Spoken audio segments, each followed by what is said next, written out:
and you can use it as a pocket as well. So some pages for enjoyment and for creativity. I use such pages as either the place where I can write, because it's quite visible if you write here, or the place where I can put or glue some memorabilia and notes. Actually, even such pages they give a lot of space to create, and you can write on them as well, and it looks perfectly well if you write like here and here and here and in all the empty spaces, and it gives very well mysterious look, something, I don't know, some very peculiar look, that's for sure. One more stamping, some more not ironed pages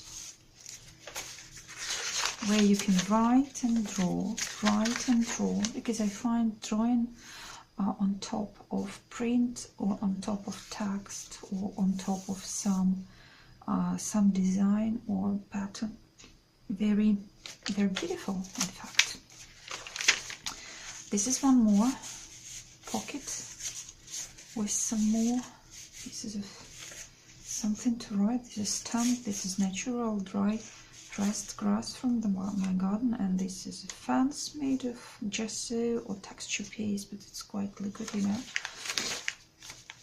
And some more grasses, and one more shaker, but this time it's used in just a composition of a frame as well. This is just the principle, just the same, and you can use it as kind of a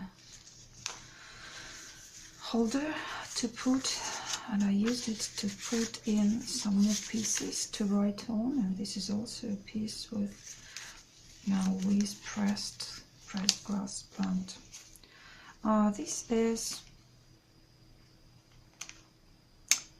This is you know, one more extra texture page.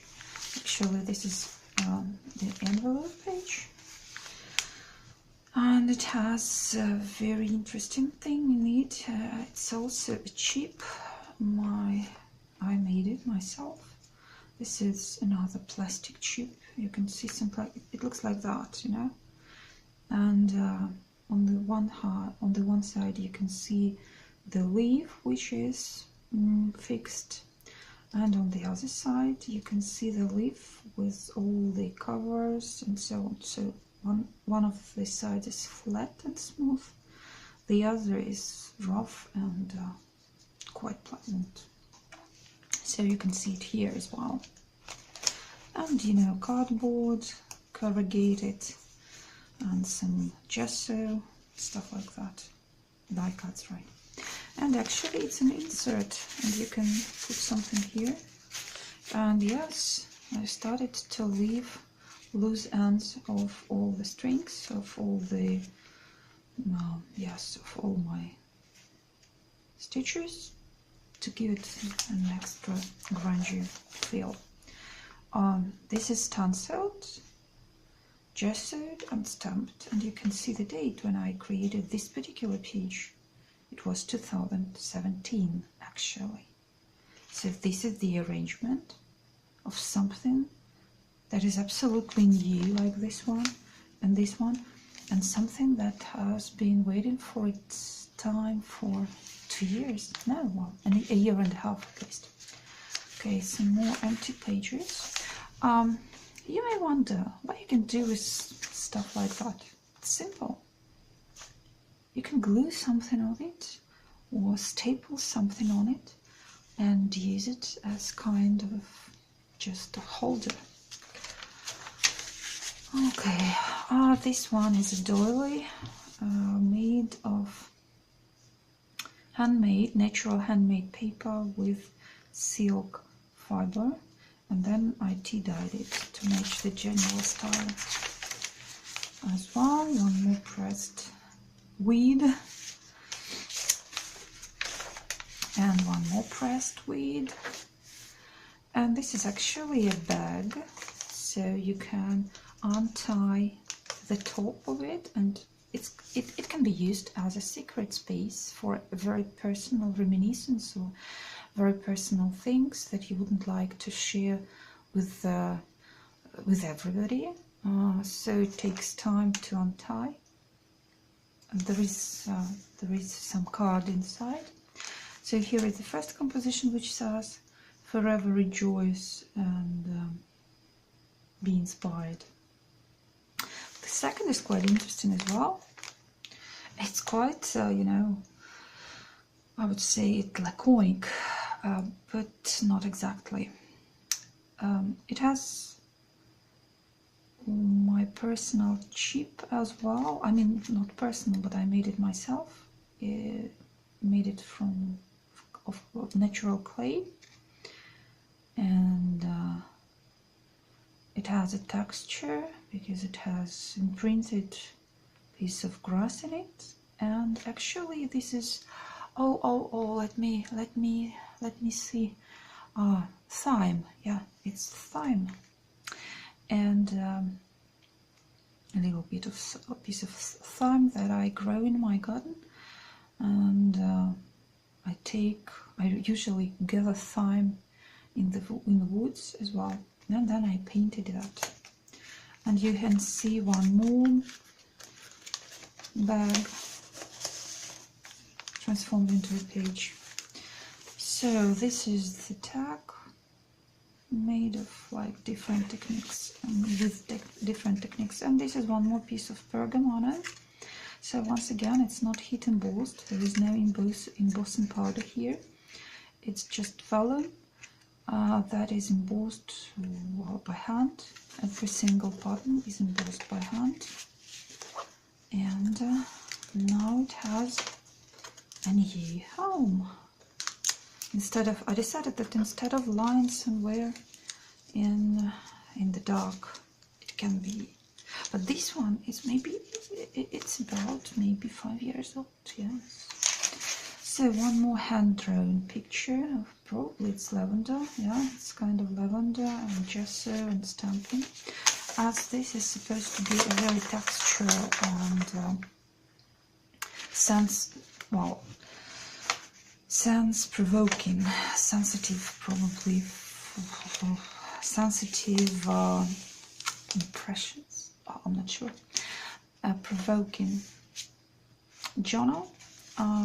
This is a piece of light green vellum that I tea stained, and then I ironed it. And first of all, it gives this texture and the sound. Okay, it's amazing. Okay, some more pages. This is also one of the weeds which is produced by me.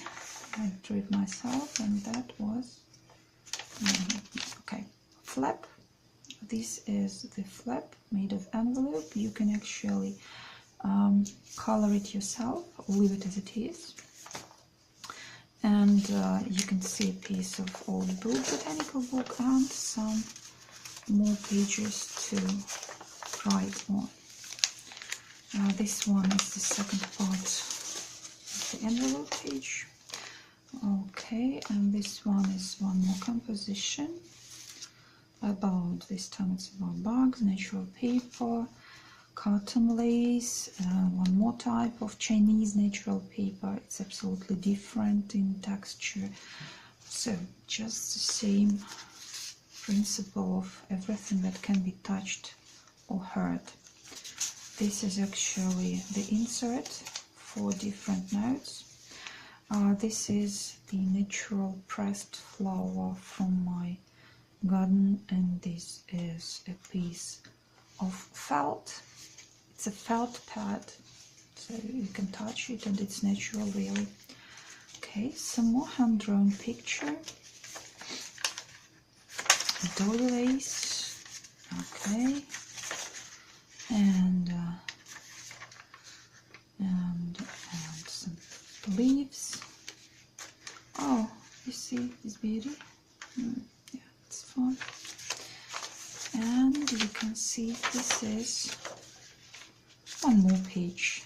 This is absolutely all my strange all different herbs and plants I could find in my garden. I tried to picture them, and some stamping and stenciling. And here you can see one more grass, weed, leaf, and this is a very interesting technique. It's really time taken, but still you can see the dried plant, which is covered then with a piece of tracing paper and a lot of stuff done to that, and it gives this really interesting look. And some more tags and points too. Right, what is strange about this album? So this is about all, but what is strange about this album? I'd like to share that actually this was the first time that I noticed. Probably it happened a lot of times before, but this time I noticed for the first that somewhere in the middle of the project I felt that I was no longer the creator. I felt the project started to evolve itself, and I was just a tool. And the final decisions for the look of the cover, for this stitching, and even for this exact main element, main picture, they just came absolutely like they were unplanned. I didn't intend to put something like this here. I just didn't know. I didn't have any idea of how it would be. And then it just gave way. And at some moment I felt that it's no longer mine. And you see, it's full of older and very modern creations that I made during this period of time. And actually I feel like it's too full of me, of some energy. Really, there are a lot of very time-taking pieces there, creative pieces there, but I don't regret at all. You know, even the name of the album came to me from a side. I planned to call it first Weeds, then Weeds and Bugs, as a bug and a moth in one of the pictures turned out. And yeah, that was enough. That was okay for me. But then I finally just new idea when I started to think what happened to this project, why I felt so like I felt so done after I did it. I put so much of my energy into it, and so I felt I needed some revitalization. And then I got the idea, and I would call it Mother Nature's Vibes, because it's really what happened. I got this feeling of having the same vibes, of getting the vibes from something. Maybe it was inspired by Belt in a Cottage story and Colette's obsession, or if it's not a good word, probably Colette's involvement in these ideas of energies and elements, and it got me as well, or it resonated. But still I feel it's something like that. So this is the journal that is actually full of vibes. I think it's kind of magic to my mind. It's just not something it's something that has its own soul, if it's not frightening you, or it's something that has its own idea and message inside. And this message comes from nature, actually, yes, and from maybe all the beautiful plants that are here. They produce this strange feeling that I have every time I touch it. And the next point is that now as I have, that's okay, I won't say anything else, it's too much I think already. So thank you if you have managed to get up to this very point, and thank you for being with me, for being interested in my creations. And as you see, they are not always only mine. And have a great time with whatever you do.